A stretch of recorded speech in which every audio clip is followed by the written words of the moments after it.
Tuklasin natin!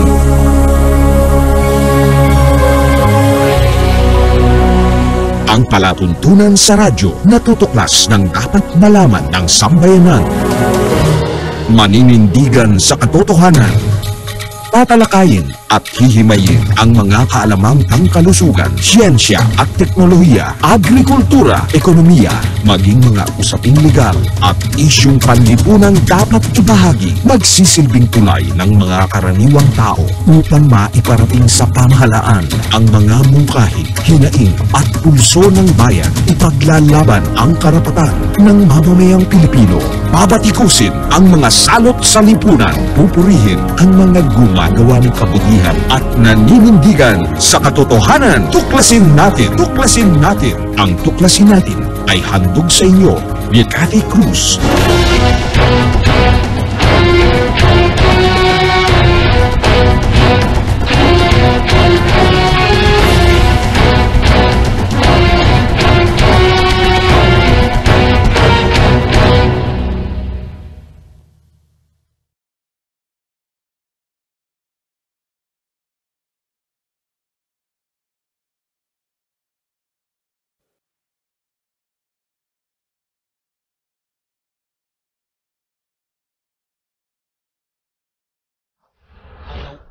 Ang digmaan. Umaga't gabi sumasabak sa laban. Dapat protektado ka outside at inside. Immune Advance contains 4 active ingredients gaya ng lagundi, malunggay, non-acidic vitamin C at zinc. Tulong pampatibay resistensya para tulong proteksyon. Isama pa ang proper diet at exercise. Para katawan ay handa, Immune Advance helps support a healthy immune system. Immune Advance ang sandata. No approved therapeutic claims. Ang Immune Advance ay hindi gamot at hindi dapat gamiting panggamot sa anumang uri ng sakit. Available in Shopee, Lazada, and other leading drugstores. Make weekends and holidays count by bonding with family and friends. At Hillspa Resort, we can make that happen for you. Rest, relax, and have fun in a natural setting with so much greenery around you. Hillspa Resort boasts of 3 large and clear pools, 3 spacious function halls, and several clean and cozy rooms for a memorable and enjoyable overnight stay. Our various facilities can cater to various budgets. Hillspa Resort is located in Barangay Lalakay, Los Baños, Laguna. Why not check us out for that overdue bonding activity with family and friends? For inquiries, please call Joey at 0932-624-2019. Flavon Pro, ang bisa ng 600mg caplet at yerba buena, moringa, lagundi at vitamin C na mga go food for morning flexibility and whole day mobility. Kaya walang aray sa palaging pagkilos. Flavon Pro. Alam mo ba na ang flavonoids ay mabisang sangkap ng mga green leafy vegetables at kasama sa mga medicinal plants? Ito ay naglalaman ng mga benepisyo na tumutulong alagaan ang ating atay, puso at isip at nakatutulong din sa pagbawas sa mga pananakit ng katawan. Pinag-aralan ng maraming universidad at mga siyentipiko. Kaya narito ang Flavon Pro.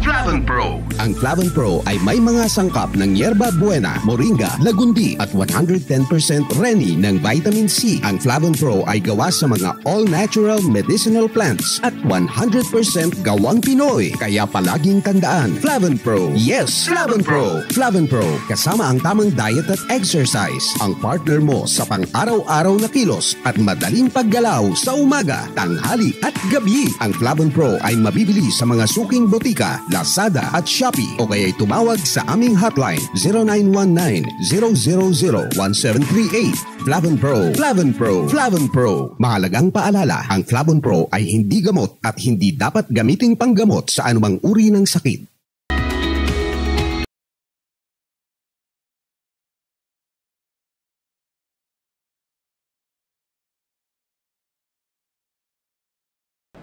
Diyos maray na aldaw sa indong gabos na makabanwa. Magandang hapon Pilipinas, magandang hapon Luzon, Visayas at Mindanao. At sa lahat po ng ating mga kababayan sa iba't ibang panig ng mundo. Welcome po sa ating palatuntunang Tuklasin Natin. Ito po ang inyong lingkod, Cathy Cruz, na inyo pong makakasama sa loob ng 1 oras. Sa lahat po ng ating mga masugid na taga-subaybay, maaari po kayo magpadala ng text sa 0915-258-4091 o mag-iwan po kayo ng komento sa ating pong mga social media pages, ang ating pong Katipunan Channel at sariling bahay na BDT Radio Production. Maaari din po kayo magpadala ng sulat-troniko kung may nais po kayong ibahagi sa amin na impormasyon o mungkahi na nais po ninyong talakayin natin sa ating palatuntunan. Magpadala lamang po sa tuklasinnatin@yahoo.com.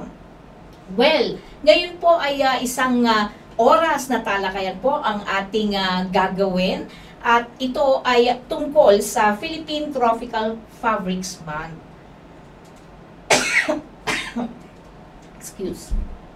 Anyway, sa ating pong tatalakayin na yan, tutuklasin po natin kung ano ba itong Philippine Tropical Fabrics Month at bakit ba ito isinasagawa tuwing buwan po ng Enero. At syempre, itatanong na rin natin ano bang ahensya ang nangangasiwa nito at ano ang mandato ng kanilang ahensya.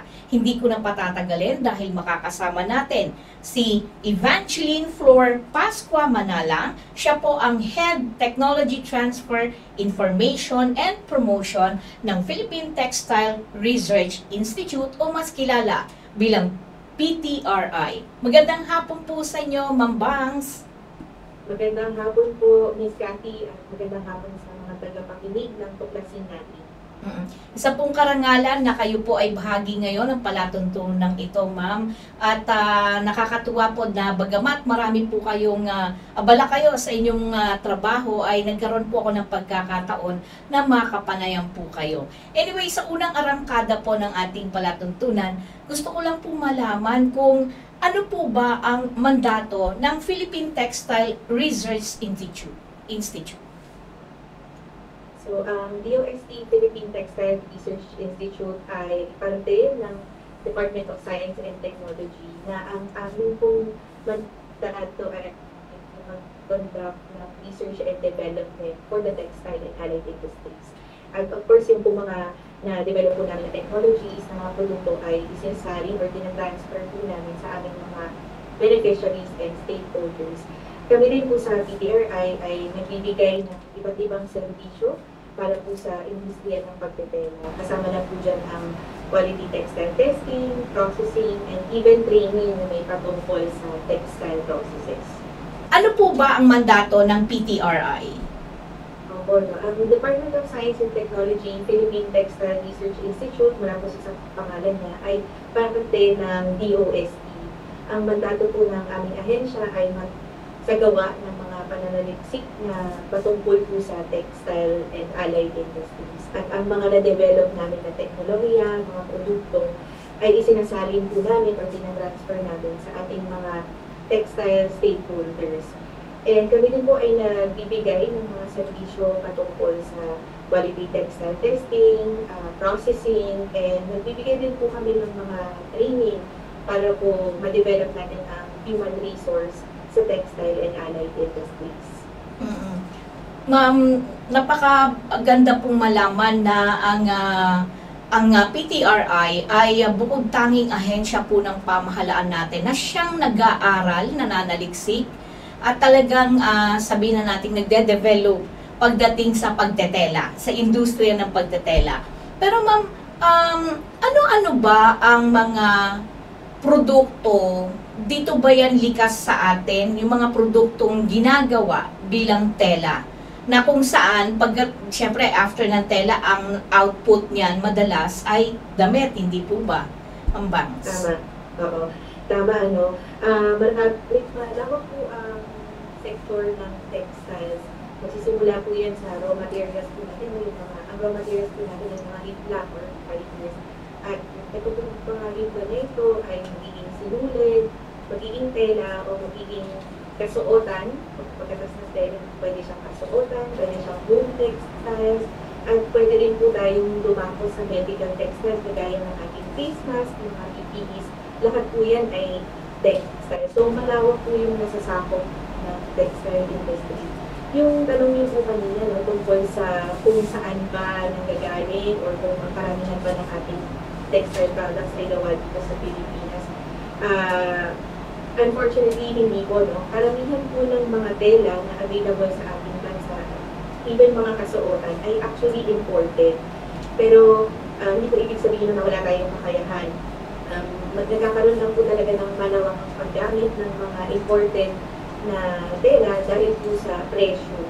And of course, yung sa accessibility niya. No? Kaya po hindi tumitigil ang aming ahensya kasabay ng kasama ng iba pa pong mga ahensya sa gobyerno sa pagsusulong po ng ating textile industry. So, meron po tayong bahagi ng textile industry na on-hand yung weaving, yung paghahabi po. No? Ito po yung traditional na paggawa ng tela gamit ang hand weaving machine. Karamihan po ng mga sinulit na ginagamit nila ay imported. Mangilan-ilan lamang po yung nakaka-produce ng mga tela na talagang dito even the yarns ay gawa sa Pilipinas. So, yun po. And yung din po mga garments, so, ang nangyayari po kaya sa ating mga garment manufacturers, binibili na po nila yung tela na available sa ibang lugar, sa ibang bansa. And dito po natin i-compare. Ma'am, ang tanong ko lang, Ma'am Bangs, ano po ba ang dahilan, although kanina may binabanggit kayo na presyo at accessibility ang reason kung bakit karamihan, majority sa sabihin na natin mula sa sinulid, sa tela, sa mga kasuotan ay imported. Pero ano ang ugat nito? Bukod dun sa sinasabi ninyong presyo at accessibility, meaning ba nun parang konti lang yung pwede nating gamiting mga hibla dito sa ating yung raw materials, ika nga, at pati yung gumagawa, Ma'am Bangs? Opo, actually, more of dun sa gumagawa. Yung kung nagsisimula po kasi yung at least yung mga fabrics for garments, nagsisimula po yan sa sinulit. Kaso po yung ating capacity sa Pilipinas na paggawa ng sinulit, which is yarn spinning, ay maliit lamang po kung ikukumpara natin sa ibang bansa. Ang malalaking players po kasi sa textile ay China, India, Bangladesh, sila po yung malalaki ng production. Dito po sa atin, maliit lang po yung ating capacity. Ang madami po sa atin ay yung mga weaving, yung gumagawa ng mismo ng tela, gumagawa ng damit, yan yung maraming players. Pero yung gumagawa po ng sinulit, kaunti lang. Yung pong tanong nyo dun sa hibla, marami po tayong fiber sources kasi kagaya nga po yan, ang mga samples po natin, pineapple, abaca, bamboo, banana, marami po tayong mga ganyang halaman dito sa Pilipinas, sa iba't ibang bahagi ng Pilipinas. Pero kailangan po yung iproseso para maging handa sa mga subsequent process for textile manufacturing. Knowing na sabi mo nga, meron naman tayong resources pagdating sa hibla. Sabi mo nga, pineapple, we have pineapple, bamboo, and abaca.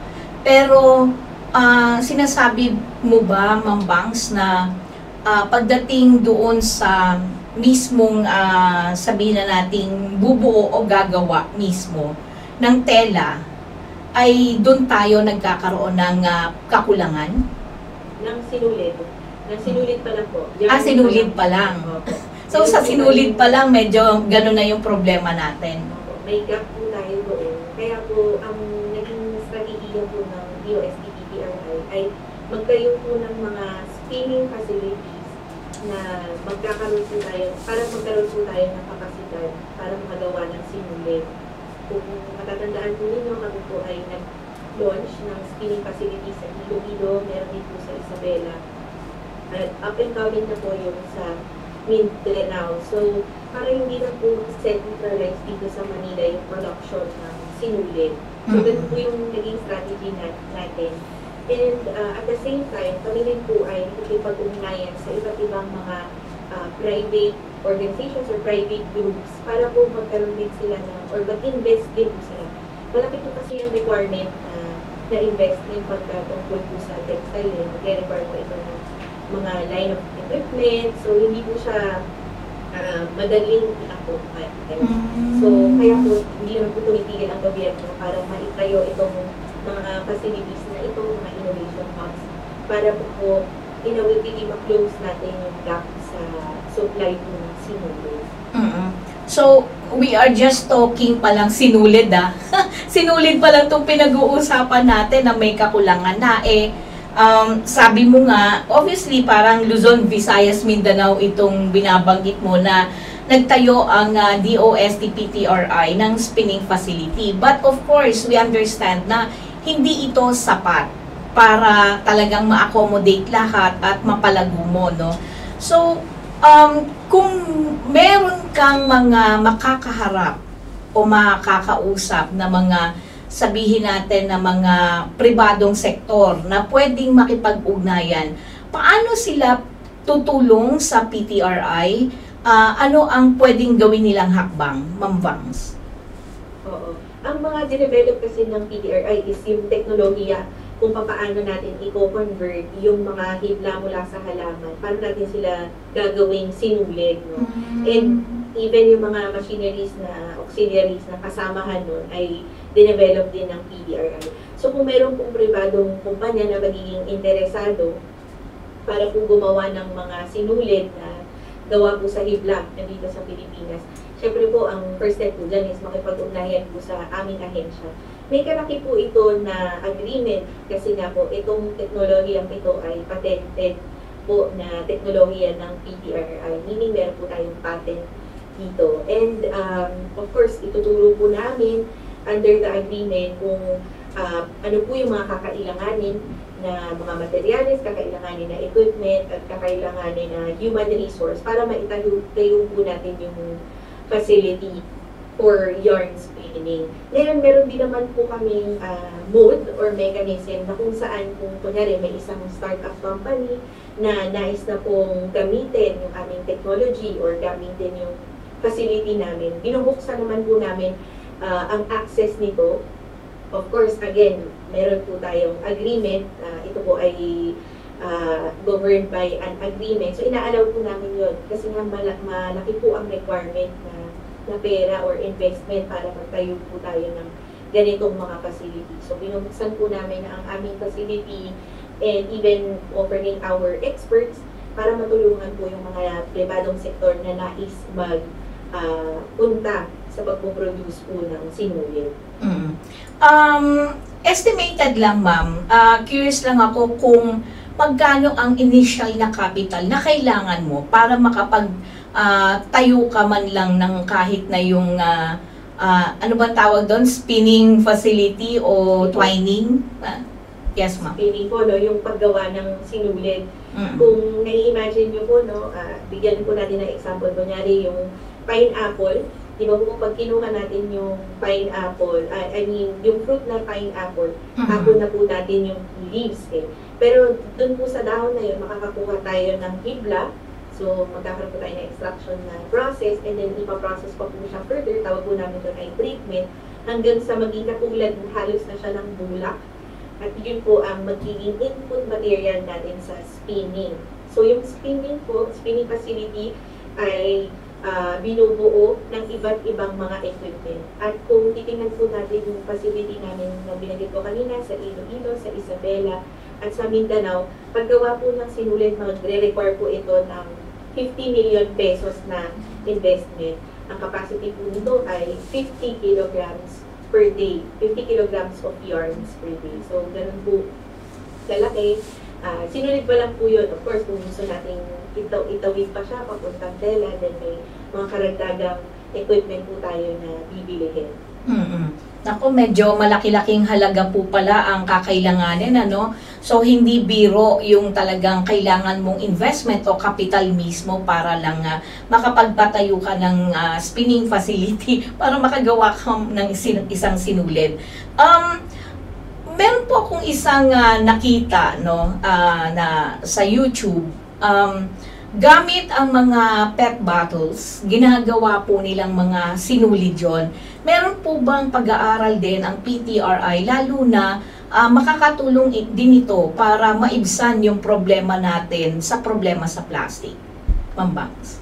Oo. Actually, nagsimula ang PTRI sa pag-aaral, no, ng tawag po namin dyan, textile recycling or post-consumer processing. wala pa po tayong kapasidad na malaki dito sa Pilipinas sa pagre-recycle po niya. Sa kasalukuyan po, ang proseso pa rin natin ay yun ang po mechanical way of doing it. Yung binabanggit niyo po kasi magre-require po yan ng prosesong chemical. So, nagsisimula pa lang po ang pag-aaral ng PTRI patungkol dyan sa recycled polyester. Okay. Thank you, Malaking malaki ring sabihin natin na hindi lang to more or less, hindi lang to 50 million pag eto na yung ginawa natin dahil mas matrabaho at saka mas delikado, of course. Ngayong buwan ng Enero, no, tayo ay mahigit na sa kalagitnaan at malapit na matapos ang buwan ng Enero, di ba? Pero I understand, pagka buwan po ng Enero ay mayroon tayong tinatawag na selebrasyon ng Philippine Tropical Fabrics Month. Pwede po bang pakipaliwanag nyo sa ating mga kababayan, kailan po ito nagsimula? Anong Republic Act to, kung meron man? At ano po ang layunin at bakit isinasagawa ito tuwing buwan ng Enero sa bawat taon? Ma'am Banks. Meron po tayong Republic Act 9242 or tinatawag natin ang Philippine Tropical Fabrics Law. Ito po ay nagmamandato sa lahat ng ahensya ng gobyerno, lahat ng government and employees and officials na gamitin po ang Philippine Tropical Fabrics for government uniforms or other official purposes. So, pag sinabi po natin Philippine Tropical Fabrics, ito po ang mga tela na merong component ng at least 5% natural textile fibers, kagaya abaka, pineapple, bamboo, banana, at silk. At pangalawa po, ito pong Philippine Tropical Fabrics, dapat po lahat ng transformation ay dito nanggaling sa Pilipinas. Even yung hibla na gagamitin, yung fibers na binanggit ko po, dapat dito siya nanggaling sa Pilipinas. Lahat ng transformation, papuntang sinulid, papuntang tela, papuntang kasuotan, o kung ano man, dapat po dito ginawa sa Pilipinas. At panghuli po, meron pong sinasabi yung PTF law na kailangan po sa certain performance specifications ito pong mga tela na ito. Hindi lang basta dahil may tela tayong gawa sa natural textile fibers ay matatawag natin siyang PTF. Siyempre po gusto natin na dekalidad yung mga produktong gawa sa Pilipinas. So, ang rationale po, bakit government employees, kasi ang gusto po ng batas na ito ay ma-instill po ang patriotism at the same time, matulungan po ang industriya ng textiles. Noong 2012 po, meron po tayong proclamation number 313 na kung saan idineklara ang Enero bilang buwan ng selebrasyon ng Philippine Tropical Fabrics Month. At simula po ng proclamation na yun, DOST-PTRI ang nangunguna sa selebrasyon. Ang layunin po ng selebrasyon ay, of course, mapalawi o mapalawak ang awareness tungkol sa Philippine Tropical Fabrics and Philippine Textiles in general. Kasi ang gusto naman po natin ay masuportahan ang industriya ng pagtetela dito sa Pilipinas. Ma'am, ano lang po, isang katanungan lang din po na medyo nagtataka lang ako kasi sabi nyo nga yung proclamation in 2012 nag-start ang PTRI, tama po ba ako? Correct me if I'm wrong, Mama. So today is already 2024 January. Hindi ba nakikita nyo parang mabagal ang pag-angat ng industriya ng pagtetela sa ating bansa? Ma'am Bangs? Opo, actually yung pong RA 9242 na enact po yan 2004. So, from February, 20 years old na po yung batas. So, nung na-implement po siya, nakita po natin yung mga challenges na ikinaharap sa implementasyon na to.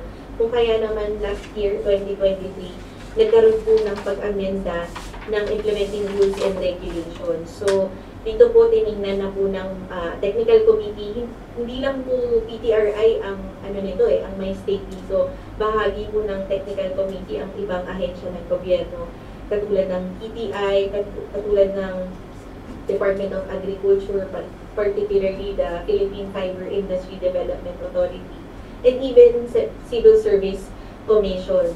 Kung maalala niyo po, ang mandato po ng PTRI ay may patungkol sa pananaliksik, may patungkol sa quality testing.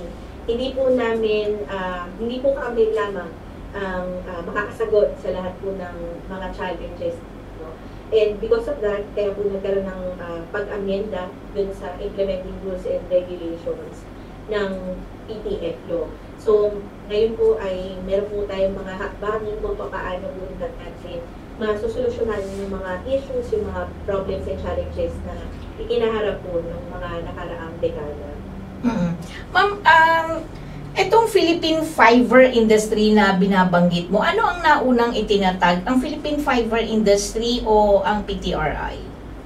Pasensya po ay hindi ko masyadong aware yun. Okay. Kung sino po ang nauna sa amin. But ang Philippine Textile Research Institute po, kami po ay nagse-celebrate o nagdiriwang na aming 57th founding anniversary ngayong taon.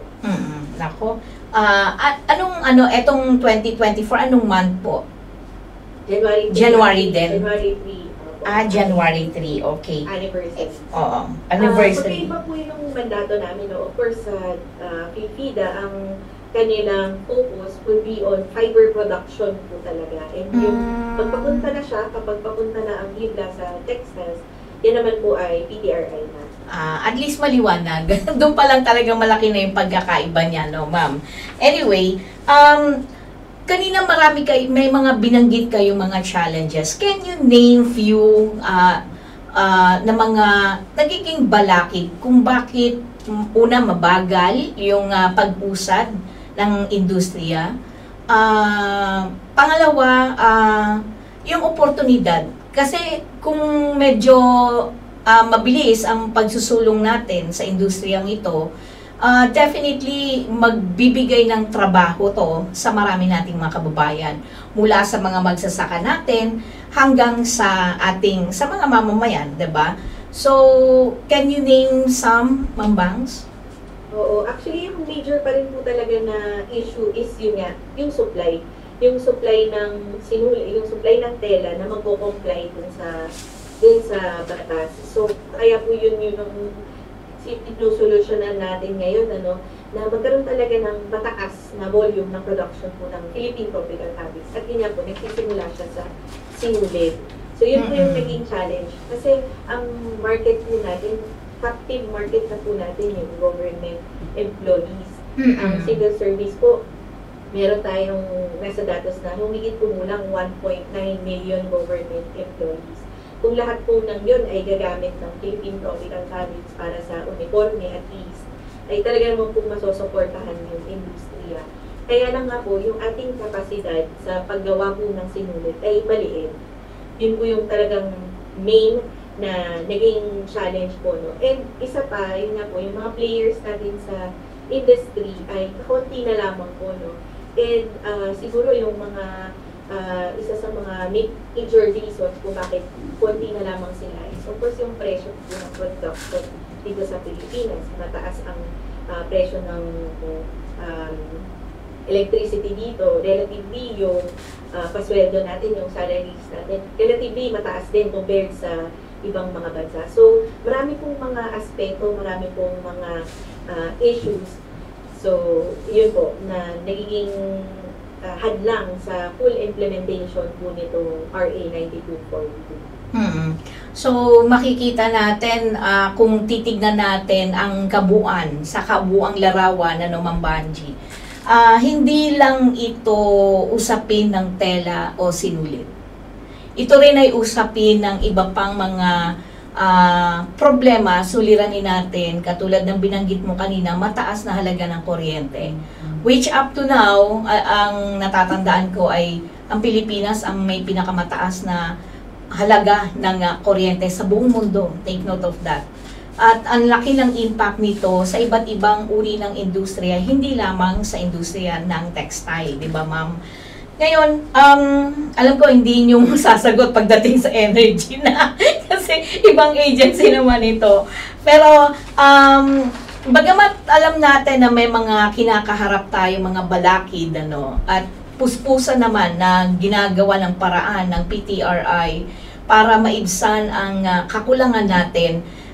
Meron lang akong biglang pumasok lang sa isip ko. Meron ba tayong mga statistics ng mga nakakalap natin? Kasi sabi mo, etong, of course, etong pinya, 'di ba? Pinya, bamboo, abaka, at silk, of course. Meron ba tayong mga datos ng pag-aaral niya ng PTRI na ito yung dami ng kung ilang tonelada yung nakukuha natin mula sa mga magsasaka?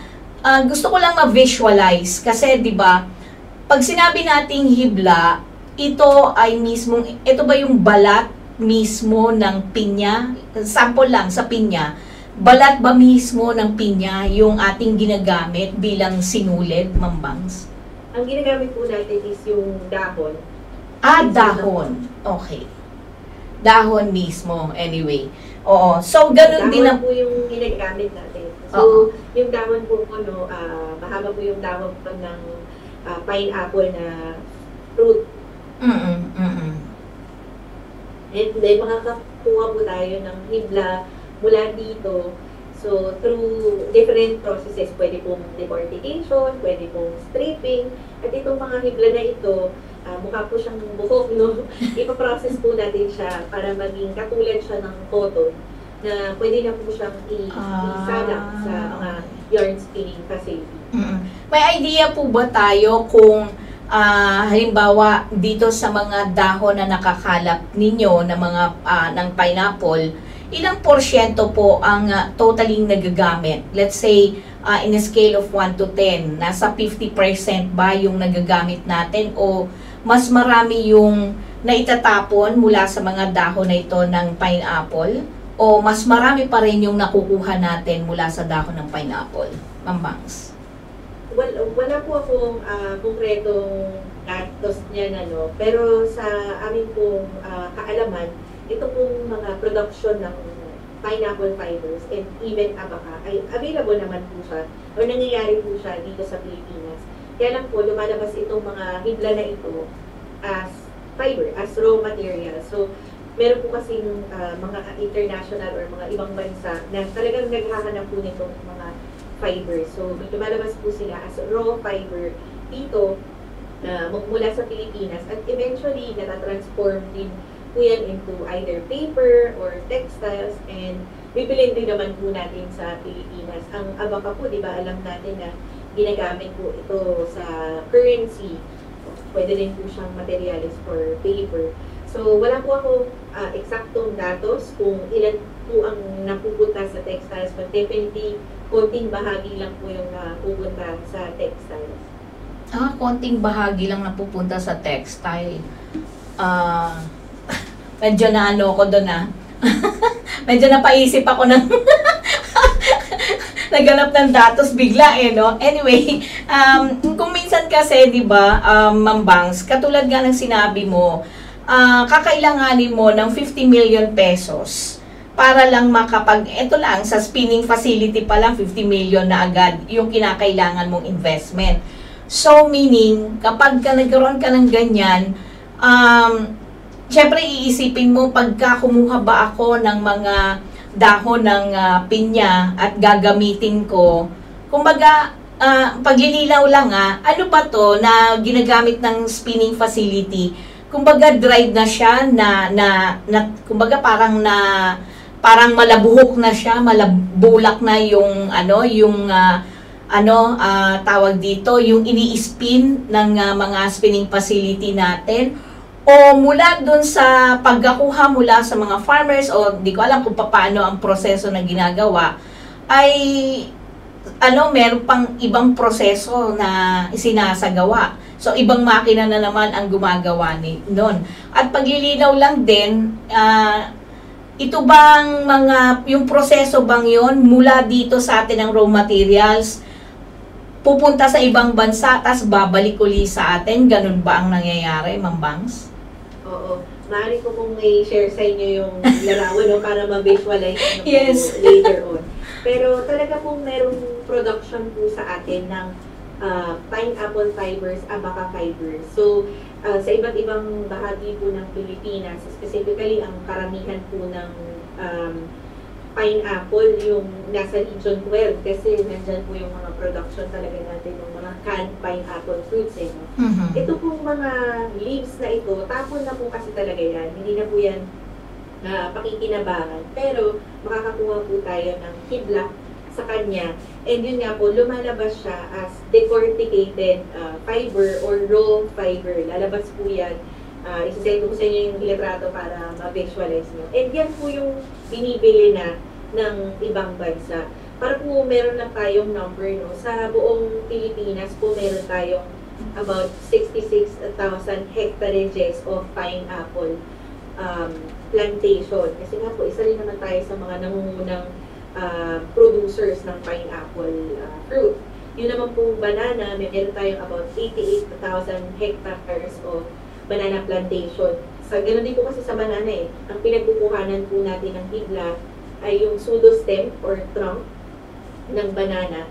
So kapag kinuha na natin, hinarvest na natin yung banana fruit, wala na rin pong gamit yun So actually nagiging cost pa nga siya ng loading kapag hindi mo siya hinarvest. So yun, malaki din po. And syempre yung abaca, well, we used to be the top producer ng abaca fiber. Although meron na rin pong mga nakakaungos sa atin ngayon.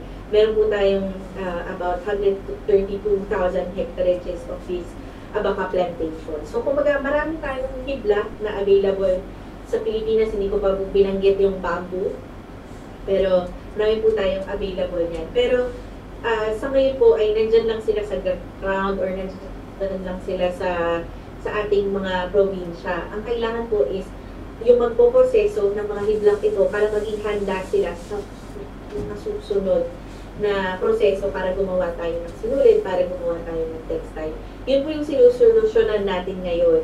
Yan po yung dahilan kaya nagtatayo ang PTRI ng iba't ibang mga facilities sa iba't ibang lugar sa Pilipinas para magkaroon nga po tayo ng mas mataas na volume ng production po nitong Philippine Tropical Fabrics. Nako. Thank you for enlightenment ng inyong medyo naguluhan lang ako doon kasi binivisualize ko kung paano ba yung value chain na tinatawag natin, di ba? Kung paano siya pinoproseso, ginagawa, sino ba yung gumagawa. So yun yung gusto kong ma-visualize. Okay, knowing that, kung may kaharap kayong mga mambabatas o iba pang, sabihin na natin, ang Pangulo ng Bansa ay kaharap ninyo, Ma'am Bangs.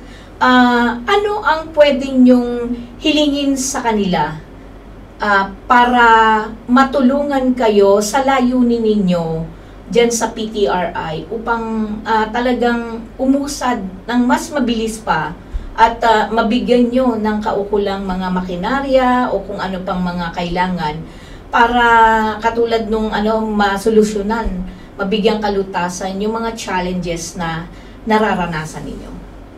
Miss Manala? Opo, no. Kami po ay, very lucky naman kami that we are being supported by our legislators when it comes to pushing for Philippine textiles. Siguro yung pinaka malaking pangangailangan would be really yung investment doon sa commercial scale production po nitong sinulid. Kasi nga po, ang meron dito sa Pilipinas ay kukunti lamang. And then, hindi naman sa takot, pero syempre nagdadalawang isip ang private sector na mag-invest agad-agad. Dahil nga po malaking kakailanganin na capital investment. So siguro kung ang gobyerno muna ang makaka-invest para tayo itong mga malalaking facilities. Yung tinatayo po kasi ng PTRI na supported ng DOST, maliliit lamang po ito. Para po tumaas yung ating production, kailangan natin ng commercial scale facility. And wala naman po kasi sa mandato ng DOST na mag-produce Ang mandato po namin ay mag-develop ng technology at i-transfer po ito sa ating iba't ibang stakeholders. So kung ang gobyerno po ay makakapag-invest sa facility na makakaproduce po ng ating sinulit nagawa sa natural textiles, then matutulungan po niya na maisulong yung full implementation ng Philippine Tropical Fabrics Law. Okay, bigyan muna natin ng pagkakataon, no, ang ating ang mga tagapagtaguyod ng palatuntunang ito, dahil sa huling bahagi po may ilan pa po ako mga katanungan, Miss Manalang, para po kaugnay po dito sa pinag-uusapan natin. Take it away. Ayaw ang digmaan. Umaga't gabi sumasabak sa laban. Dapat protektado ka outside at inside. Immune Advance contains 4 active ingredients gaya ng lagundi, malunggay, non-acidic vitamin C at zinc. Tulong pampatibay resistensya para tulong proteksyon. Isama pa ang proper diet at exercise. Para katawan ay handa, Immune Advance helps support a healthy immune system. Immune Advance ang sandata. No approved therapeutic claims. Ang Immune Advance ay hindi gamot at hindi dapat gamiting panggamot sa anumang uri ng sakit. Available in Shopee, Lazada, and other leading drugstores. Make weekends and holidays count by bonding with family and friends. At Hill Spa Resort, we can make that happen for you. Rest, relax, and have fun in a natural setting with so much greenery around you. Hill Spa Resort boasts of 3 large and clear pools, 3 spacious function halls, and several clean and cozy rooms for a memorable and enjoyable overnight stay. Our various facilities can cater to various budgets. Hill Spa Resort is located in Barangay Lalakay, Los Baños, Laguna. Why not check us out for that overdue bonding activity with family and friends? For inquiries, please call Joey at 0932-624-2019. Flavon Pro, ang bisa ng 600mg caplet at yerba buena, moringa, lagundi at vitamin C na mga go food for morning flexibility and whole day mobility. Kaya walang aray sa palaging pagkilos. Flavon Pro. Flavon Pro. Alam mo ba na ang flavonoids ay mabisang sangkap ng mga green leafy vegetables at kasama sa mga medicinal plants? Ito ay naglalaman ng mga benepisyo na tumutulong alagaan ang ating atay, puso at isip at nakatutulong din sa pagbawas sa mga pananakit ng katawan. Pinag-aralan ng maraming universidad at mga siyentipiko. Kaya narito ang Flavon Pro. Flavon Pro. Ang Flavon Pro ay may mga sangkap ng yerba buena, moringa, lagundi at 110% reni ng vitamin C. Ang Flavon Pro ay gawa sa mga all-natural medicinal plants at 100% gawang Pinoy. Kaya palaging tandaan, Flavon Pro. Yes, Flavon Pro. Flavon Pro, kasama ang tamang diet at exercise. Ang partner mo sa pang-araw-araw na kilos at madaling paggalaw sa umaga, tanghali at gabi. Ang Flavon Pro ay mabibili sa mga suking botika, Lazada at Shopee o kaya'y tumawag sa aming hotline 0919-000-1738. Flavon Pro. Flavon Pro. Flavon Pro. Mahalagang paalala, ang Flavon Pro ay hindi gamot at hindi dapat gamiting panggamot sa anumang uri ng sakit.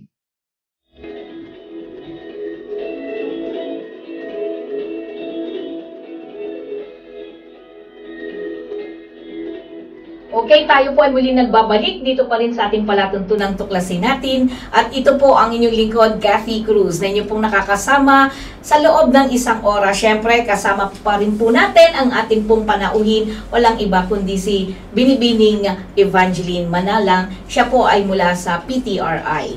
Okay, Ma'am Bangs, no? Tanong ko lang, ma'am, kasi 'di ba naglipa na yung tinatawag nating mga ukay-ukay o used clothings, 'di ba?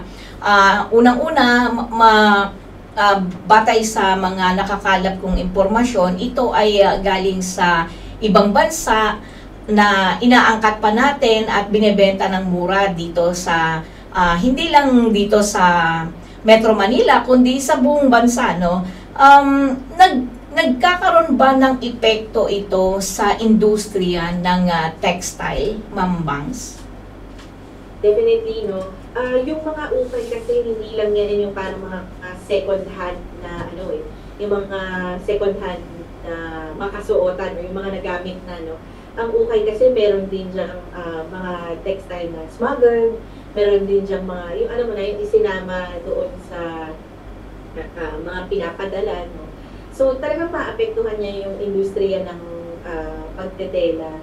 Kasi syempre, kaya mo nakukumat ng mababang presyo dahil nga meron ka mga ganito bagay. So, definitely nakaka-apekto siya sa industriya. Kaya yung ding mga nakakausap namin ng mga kumpanya na nasa textile industry, talagang ang clamor din talaga nila ay magkaroon ng stronger implementation kasi bawal po ang ukay. So, meron po tayong batas na talagang ipinagbabawal po yun. Yun naman po, hindi siya napapatupad ng mas maigting. Ma'am, correct me if I'm wrong, tama ba yung pandinig ko ay pinagbabawal ang ukay? Bawal po talaga yun. Meron po tayong batas. For several reasons kasi, di ba, parang kung yan yung second hand, very, unhygienic siya. Okay. Diba? Parang nagamit na siya ng ibang lugar. Tapos, kumbaga parang nagiging tapunan yung Pilipinas. Diba? Nung mga waste nila. So, meron po tayong batas. Bawal po yung ukay. First time kong nalaman to, no? But of course, I understand hindi ikaw. Ano bang ahensya yung pwede kong tanungin tungkol dito? Ang Philippine Textile ay Philippine Fiber Industry, pwede ko silang tanungin tungkol dito? Pagkadating po sa mga ganyan, siguro po yung DTI. DTI. Department of Oo. Maraming salamat sa ibinahagi mong impormasyon na yan. Anyway, sa pagsusulong po ninyo ng Philippine Tropical Fabrics, no, sa ating bansa, batid ko na samut-sari ang ginagawa ninyong mga paraan para mahimok ang ating mga kababayan na suportahan ang industriya po o ang sabi nga natin ano bang tawag dun sa sa mga hinabi na mga dami, kasuotan o kung ano man 'yan, 'di ba? In fact, I understand meron kayong isang klase ng R&D na isinagawa. Ito yung sa face mask. Tama po ba kayo? Can you siguro magbigay lang kayo ng ng konting impormasyon tungkol dito sa ginawa ninyong face mask at ano ang kaibahan nito sa karaniwang face mask na makikita natin, Ma'am Bangs? Oo, so, kagaya nung nabanggit ko kanina, maraming produkto na textile based siya or fabric based siya. Hindi lang yun sa damit, hindi lang yun sa home textiles. Isa din doon yung mga protective wears natin. Kagaya nga po nabanggit nyo kanina, face mask. Of course, during the COVID-19 pandemic, yan po yung isa sa mga naging contribution po ng PTRI. So, nag-develop po kami ng cloth na face mask po na. Alala niyo po, nagkaroon tayo ng kakulangan sa supply po ng face mask nung kasagsagan ng pandemya or at the height of the pandemic. So, ang meron po tayo ay mga tela na pwede natin gamitin as protective wear or yun nga po face mask. So, meron po kaming technology, tawag po namin doon ay water repellent na technology. So, ito po ay nilagay po natin yung treatment na yun sa mga tela na cotton-based or cellulose-based. Kasi po, kung maalala nyo yung virus po ay natatransmit po yan through liquid droplets, either through our saliva or yung pong mga nire-release po ng ating katawan. So, ano po siya, liquid yung nagke-carry ng mga virus na ito or ng bacteria na ito. So, sa pamamagitan po ng paglalagay natin ng water repellent, hindi po nakakapasok yung mga liquido na ito sa face mask. So, nape-prevent po natin yung pag-inhale natin ng mga droplets na nagke-carry nitong virus. So, yun po yung isang teknolohiya.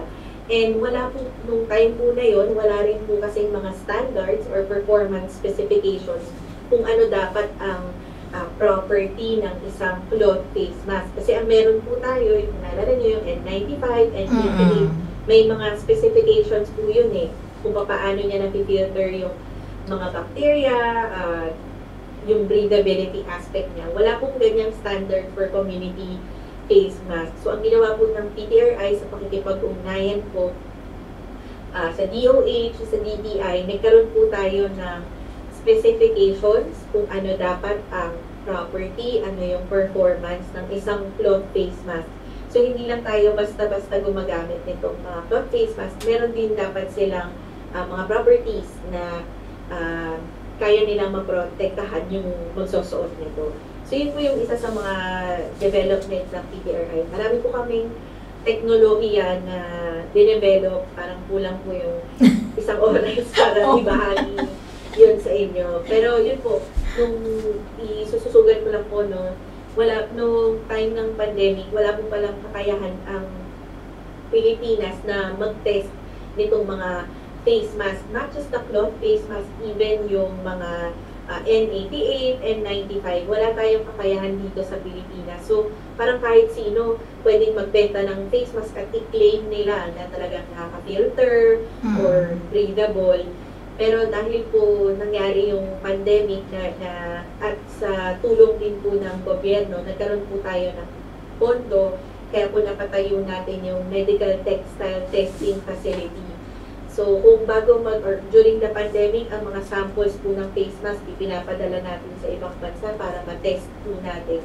Ngayon po, meron na tayong kakayahan sa Pilipinas. Siguro isipin niyo po, tapos na yung pandemya, pero at least po, poised na yung Pilipinas kung anumang klase ng virus yan. Meron tayong testing for medical textile.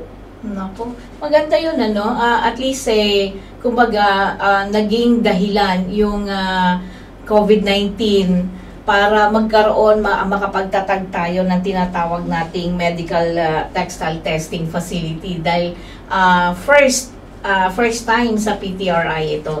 Well, alam mo, Ma'am Bans, ang dami nating pwedeng pag-usapan, pero sana hindi ito ang una at huli na tayo ay magtatalakayan na magiging panauhin kita. Bukas po ang palatuntunan ito para sa inyo sa PTRI. At bilang panghuling katanungan at sabayan na natin ang mensahe mo sa ating mga kababayan, no? Baka alam ko meron kayong mga patimpalak na isinagawa at kahapon ay nagkaroon na o kailan lamang ay natapos na yung huling araw. Pwede po bang pakipaliwanag ninyo ang layunin ng patimpalak ninyo at ano ba ang aasahan dito ng ating mga kababayan?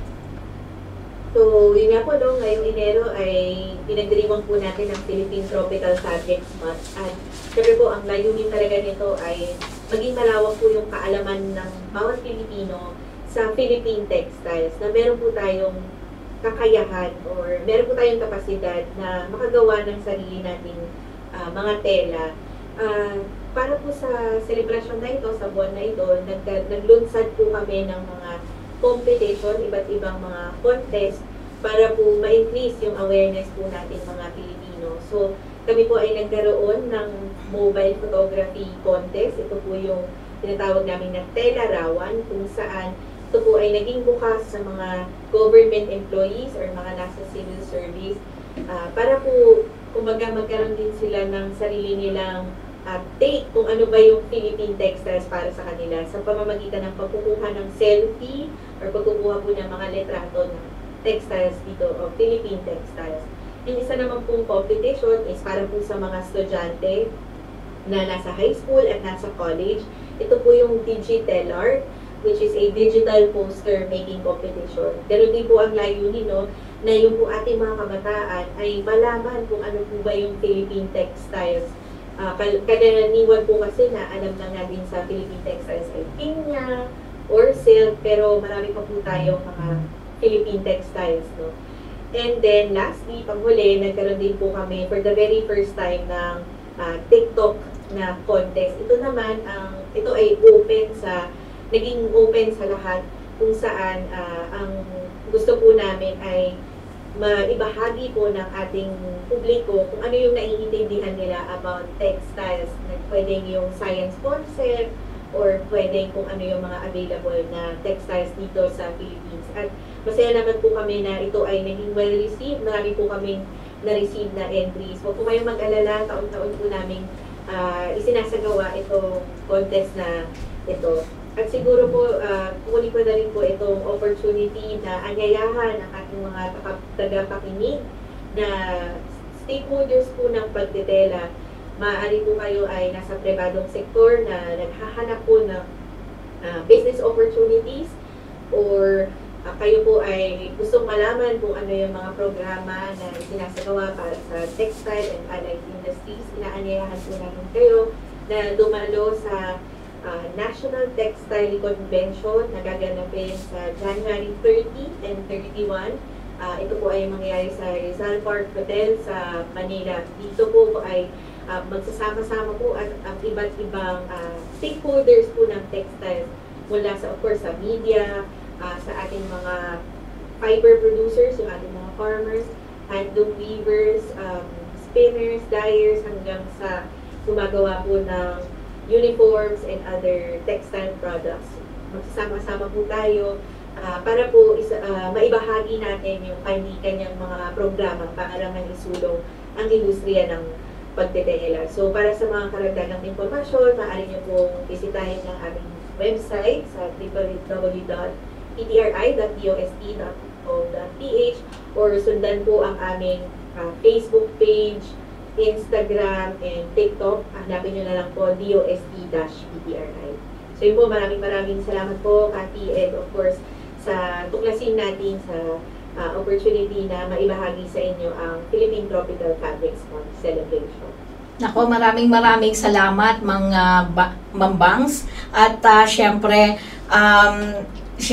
ang palatuntunan ito ay bukas po para po sa inyong ahensya. At isa na lang po ang ihihirit ko. Ano ba ang katuklas-tuklas sa PTRI? Actually po, kagaya po nang nabanggit ko kanina, nagdiriwang po kami ng aming 57th anniversary. At itinatag po ang Philippine Textile Research Institute bilang magkasanib na gawain ng pribadong sektor at pamahalaan sa pamamagitan noon ng pagsasabatas ng Republic Act 4086 or an act to promote the textile industry of the Philippines. So, ang batas na ito ay naglaan ng mga insentibo sa lokal na industriya ng tela at paglikha ng mga espesyal na pondo para sa mahalagang pananaliksik. Ito ay nalagdaan ni Pangulong Diosdado Macapagal noong 1964. So, yun po yung naging beginning. So, ito po ay sa joint undertaking ng private sector and ng government. Kung kaya naman, sa aming pagdiriwang ng 57th anniversary, nais po namin talagang mapaigting ang coordination and cooperation between the government and the private sector para po maisulong ang industriya ng pagtitela sa Pilipinas. Thank you so much, Ma'am Evangeline Manalang mula pa rin po sa DOST PTRI. Hanggang sa muli po. Okay, inyo pong napanood ang ating pong nakapanayam ngayong hapong ito. At nako, sigurado ko, katulad ko po, ay siksik-liglig ang inyo pong natutunan, nalaman tungkol po sa textile industry. Hanggang sa muli po, ito po ang inyong lingkod, Cathy Cruz, naway nakapagbigay po kami ng mga pangmatagalang kakintalan na impormasyon na magagamit po ninyo sa araw-araw. Hanggang sa muli. Please like, share, and subscribe ang ating pong YouTube, ang ating pong Facebook page ng Katipunan Channel. Of course, bisitahin nyo rin po kami, no? Sundan nyo rin po kami sa Rumble, sa Twitter, o X na po ngayon. At syempre, huwag nyo pong kalilimutan din ang ating sariling bahay, BDT Radio Production. Magandang hapon po sa inyong lahat.